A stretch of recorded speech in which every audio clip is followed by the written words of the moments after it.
The boardroom smelled like coffee, polished wood, and quiet money before the meeting. Evan watched the long table while executives checked phones and joked about flight delays. In the center lay a plain USB drive. Black plastic, no label, no mercy. A chirp from the ceiling speakers cut the air, sharp and impossible to ignore. Red strobes flashed, and everyone turned toward the doors as the fire alarm wailed. That was when the USB drive twitched. As if it had decided to live, it slid a finger's width, paused, then crawled again, dragging itself across varnished oak. Evan tried to shout, but the siren swallowed his voice and his warning. By the time heads turned back, the table was clean, and the drive was gone. Evan was the kind of security engineer nobody noticed until something broke. He wore plain shirts, carried a laptop, and never raised his voice. His badge had more access than most executives in this building. Still, he was not invited to the boardroom unless someone was bleeding. He stared at the empty spot on the table and felt his stomach drop. That drive held the acquisition model and the voting packet. Without it, the board would either delay or improvise blindly. Both outcomes could sink the deal, and blame would need a name. Evan stepped into the hall and forced himself to breathe slowly. The alarm was likely a drill or a weapon or both. He opened his phone and pulled up the internal security dashboard. The building map blinked with exit sensors and camera status icons. Half the cameras near the boardroom were still live and recording. 2 hallway feeds were offline, which should never happen during an alarm. Evan marked the exact minute the strobe light started flashing. He needed a timeline, not a story, and fast. "Dana," he said into his headset, voice tight but controlled. "I need logs for the boardroom floor and the west corridor." Dana answered from the security desk with a hard swallow. "Those feeds glitched right when the siren hit, Evan." "That's not a glitch," Evan said, and started walking. He kept his pace calm, because panic makes you loud and stupid. In the stairwell, he met the CFO, Mia, gripping a folder. Her eyes were wide, but her tone stayed sharp and clean. "Tell me you saw where it went," Mia said quietly. "I saw it move," Evan replied. "And that's worse." Mia frowned, like she hated the sentence, and believed every word. "The board sits in 30 minutes, she said. No later." Evan nodded, and the countdown started beating behind his ribs. If he failed, the deal could collapse in public view. If he succeeded, nobody would clap, and that was fine. He just needed the drive back before the doors locked. He reached the security closet near the conference wing and stopped. Inside were spare cameras, cables, and a metal case of sensor tools. Evan grabbed a handheld magnetometer and a small evidence pouch. Then he looked at the hallway like it might blink again. Someone had turned a board meeting into a magic trick. Evan's job was to ruin magic with boring, stubborn facts. He walked back toward the boardroom, listening for footsteps that lied, and he promised himself one thing, simple and brutal. He would recover that USB drive before the first vote. Evan re-entered the boardroom after the alarm ended and the chatter returned. People laughed it off, because fear always needs a joke afterward. He ignored them and crouched near the table's pedestal base. His eyes hunted for anything that did not belong there. On the glossy surface, he saw a faint smear, like oily makeup. It was too dark to be ink and too slick to be dust. He dabbed it with a swab and watched it cling in tiny beads. It looked like liquid, but it behaved like it had opinions. Evan stood and moved to the sideboard where decorative sculptures sat. A black glass orb, a steel kinetic toy, and a framed abstract print. Corporate art, chosen to offend nobody and impress everybody. He lifted the orb and felt nothing unusual, just weight and cold. Mia returned, watching his hands like they were the only clock. "Talk to me," she said, "but make it fast and simple." Evan nodded and placed the swab under the table lamp. "The smear is likely ferrofluid," he said, keeping his voice steady. Mia blinked once, then narrowed her eyes. "Like car fluid?" she asked, already annoyed with the word. "More like liquid metal mud," Evan said, "used with magnets." He picked up a marker from the table and rolled it slowly. He stopped the marker with one finger, then glanced around. "If someone hit a magnet here, they can pull things sideways." Mia leaned closer, skeptical but listening, which was progress. Evan pulled a small kit from his bag and opened it. Inside was a tiny clear vial filled with black, shimmering liquid. He had used it for sensor calibration and educational demos. He set the vial on the table and held a small magnet near it. The black liquid rose, spiked, and leaned toward the magnet. It looked like a sea creature reaching for food in the dark. Mia's mouth tightened because she hated being surprised at work. Evan moved the magnet slowly, and the fluid followed like a pet. "It's not alive," he said.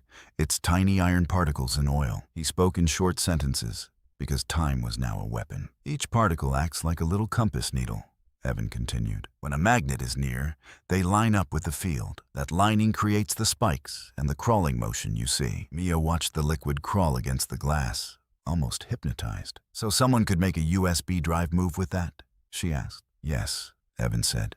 "If the drive has metal or a metal clip, or if a magnet is attached underneath with tape or a shell." He set the vial aside and pointed at the room's decor. "A magnet can hide in plain sight," Evan said softly. "Inside a base, behind a panel, under a sculpture, even inside a fake outlet cover or a cable organizer." Mia exhaled, slow and controlled, like she was swallowing a curse. "And the movement would look like the drive crawled away," she said. "Exactly," Evan replied, "because our brains love simple stories. We see motion and assume intent, even when physics did it." He pulled out his magnetometer and turned it on quietly. The screen showed a calm baseline, then jumped near the sideboard.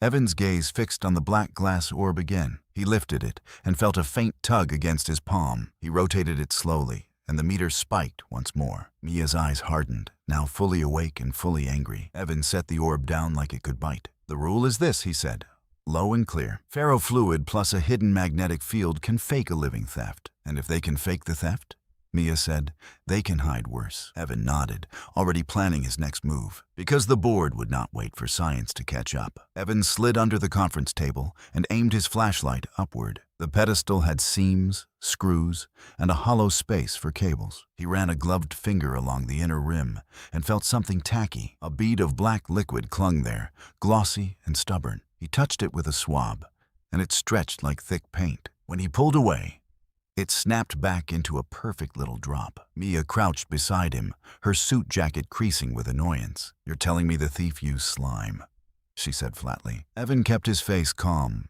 because the room loved easy ridicule. "It sounds ridiculous," he admitted, "and that's the advantage." He stood and held the swab up for Dana to see on video. Dana's voice came through the headset, already doubtful and stressed. "Evan, the board will laugh you out of the room," she warned. "They'll call it a prank and move on to the vote. That's why we don't pitch a story," Evan said quietly. "We show patterns, logs, and the one person who controls power." He walked to the wall outlet behind the sideboard and knelt. A thin extension cord ran to a decorative light under the art. It was the kind of warm glow designers love and auditors hate. Evan traced the cord to a small power strip taped underneath. He unplugged the strip and watched the magnetometer needle drop. Then he plugged it back in and watched the needle jump again. Mia's eyes narrowed, and she leaned closer, suddenly focused. "So the magnet turns on with that strip," she said. "More like the magnet's driver does," Evan answered, careful. "A strong electromagnet needs current,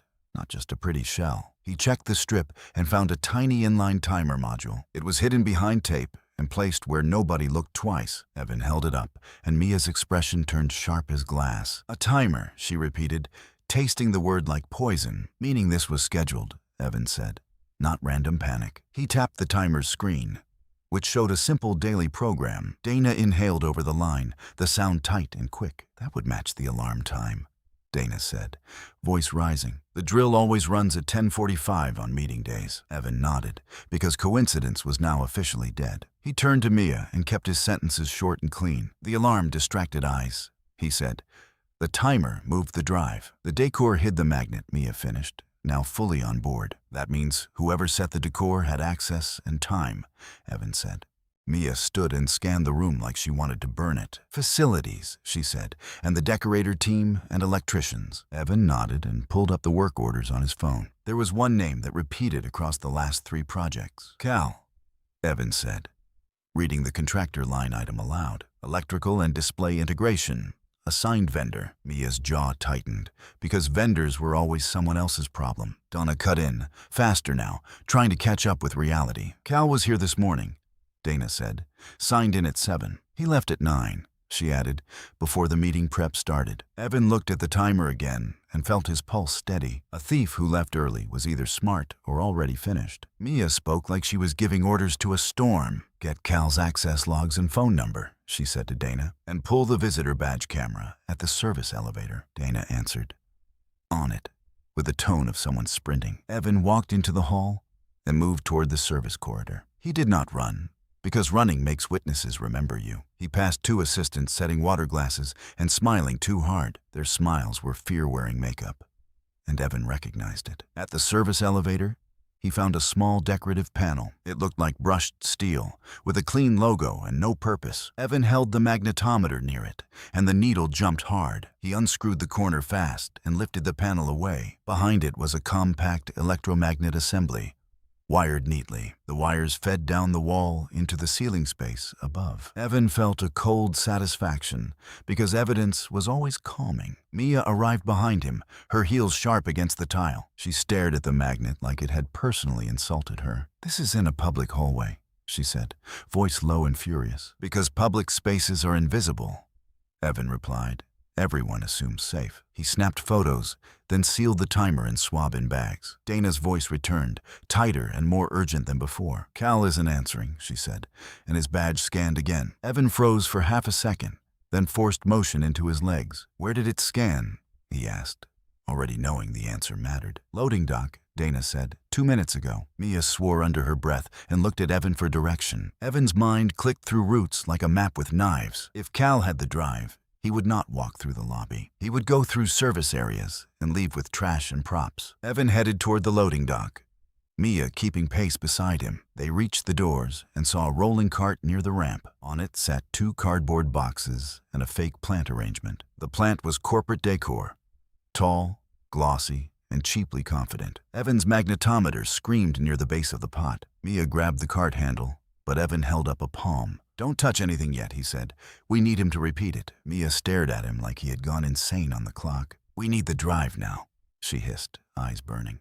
"We also need the person who will do it again," Evan said. "If we rush, we only learn what already happened." Donna spoke rapidly, feeding them new data like oxygen. "Cal's truck is still in the lot," she said. "Engine off, so he's nearby," Evan replied, and his plan formed in one breath. "We make a bait drive," he said, "and we make it talk." Mia's eyes sharpened, the way they did before hard decisions. "What kind of bait?" she asked, voice controlled and hungry. Evan opened his bag and pulled out a small tracking tag. It was the size of a coin and meant for lost equipment. "It pings to our receivers," Evan said, "and logs proximity. We can hide it inside a spare USB shell," he continued. Mia frowned, because every extra minute felt like an insult. Evan kept his sentences tight, refusing to argue with panic. "If Cal thinks the trick worked once," he said, "he repeats it. We swap the real target with a look-alike," he continued. "And when he comes back for the pickup," Evan added, "we follow." Mia glanced at the dock door,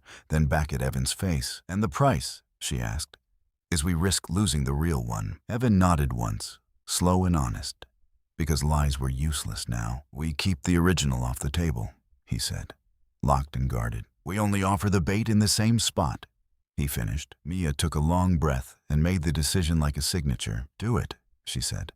"But if this fails, it fails loudly." Evan nodded and pulled a spare USB from his kit. He popped the casing open with a small tool and steady hands. He slid the tracker inside, cushioned it with foam, and sealed it. Then he labeled it with the same tiny mark he remembered, a scratch near the corner like a careless fingernail. Mia watched, impressed despite herself, because details mattered. Evan turned to Dana and spoke into the headset. "Put 2 guards on the real board packet," he ordered calmly. "Keep it off cameras and off tables," he added. "No repeats." Dana confirmed, voice clipped, already relaying the message. Evan placed the bait drive on the boardroom table again. He set it in the exact spot, aligned with the wood grain. Then he stepped back and waited near the hall junction. The trap was set, and the clock still hunted them. Evan watched the bait drive from the hallway camera feed, unmoving and patient. Minutes passed, each one heavier than the last and twice as loud. The tracker icon blinked on his screen, waiting for its first betrayal. Mia stood beside him,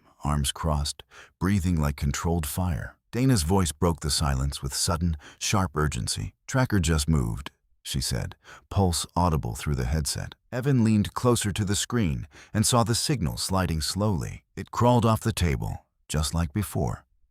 "Deliberate and unnatural," Mia whispered. "He's here," with cold satisfaction in her tone. The signal moved toward the hallway magnet, steady and predictable. Evan followed the digital dot, already stepping toward the service corridor. This time, they would catch the hand behind the invisible string.